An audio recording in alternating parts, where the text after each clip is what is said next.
turabishimiye. Ndasaba umutware wanjye Sheri Nkunda abicaye.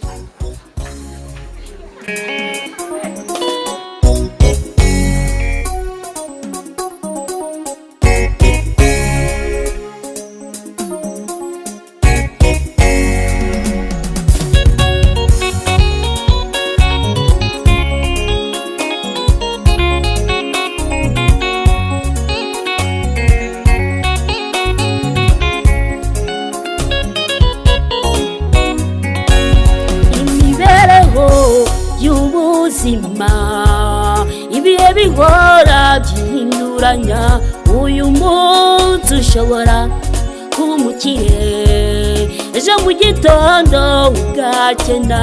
Imibereho y'ubuzima, ibihe bihora byihinduranya, uyu munsi ushobora kuba umukene, ejo mu gitondo ugakira.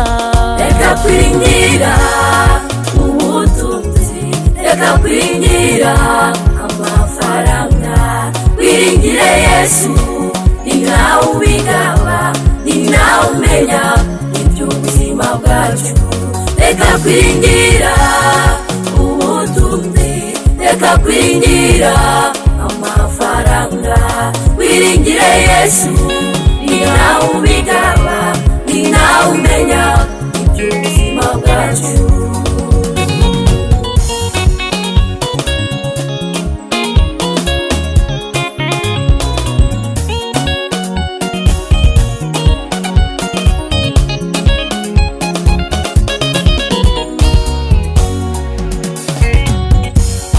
Ashaka amafaranga akayabona, yagera igihe cyo kurya neza indwara zikaza.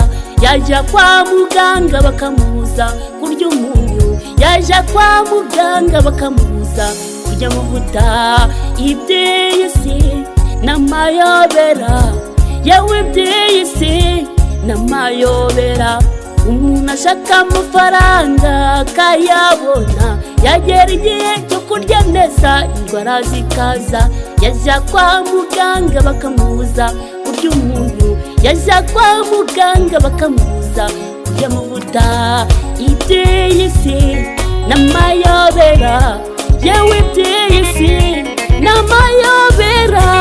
Reka kwiringira ubutunzi, reka kwiringira amafaranga, wiringire Yesu, ni nawe ubigaba, ni nawe umenya iby'ubuzima bwacu.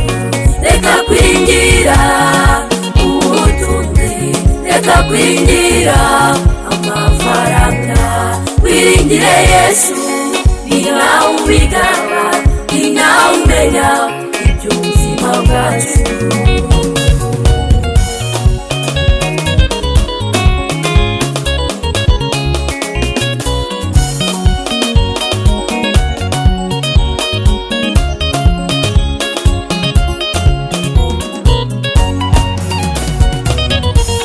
Ashaka amasambu n'amatungo menshi, yamara kubigwiza kuruta ingwino, akaba arapfuye akagenda uko yakabaye, bikaribwa n'abandi batabiruhiye. Iby'iyi si n'amayobera, iby'iyi si birahinduka. Umuntu ashaka amasambu n'amatungo menshi, yamara kubigwiza kuruta ingwino, akaba arapfuye akagenda uko yakabaye, bikaribwa n'abandi batabiruhiye.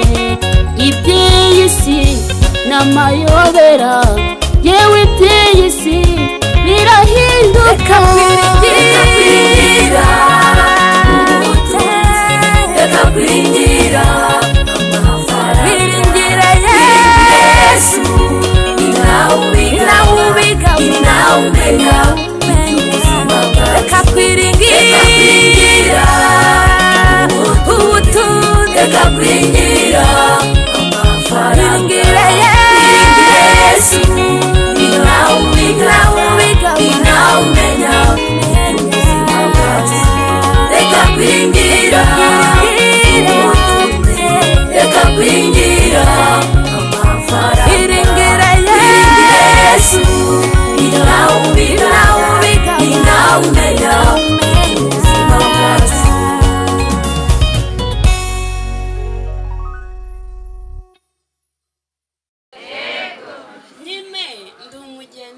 ariko nyine kwiyumanganya bijya byanga.